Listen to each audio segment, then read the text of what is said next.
Life in Ravensbruk took place on two separate levels, mutually impossible. One, the observable external life, grew every day more horrible. The other, the life we lived with God, grew every day better, truth upon truth, glory upon glory. Sometimes I would slip the Bible from its little sack with hands that shook. So mysterious had it become to me. It was new. It had just been written. I marveled sometimes that the ink was dry. I had read 1,000 times the story of Jesus' arrest, how soldiers had slapped him, laughed at him, flogged him. Now, such happenings had faces and voices. Fridays, the recurrent humiliation of medical inspection.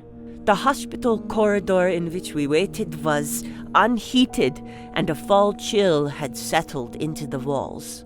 Still, we were forbidden even to wrap ourselves in our own arms, but had to maintain our erect, hands at sides position as we filed slowly past a phalanx of grinning guards. How there could have been any pleasure in the sight of these stick-thin legs and hunger-bloated stomachs, I could not imagine.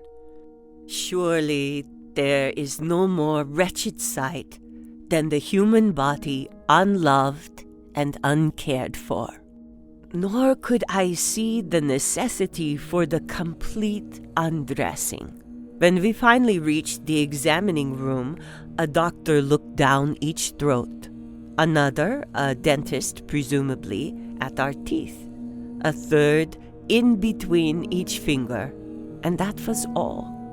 We trooped again down the long, cold corridor and picked up our X-marked dresses at the door.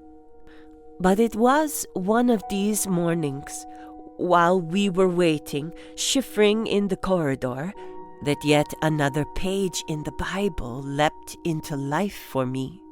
He hung naked on the cross. The paintings, the carved crucifixes showed at least a scrap of cloth, but this, I suddenly knew, was the respect and reverence of the artist. But oh, at the time itself, on that other Friday morning, there had been no reverence, no more than I saw in the faces around us now. Betsy, they took his clothes too.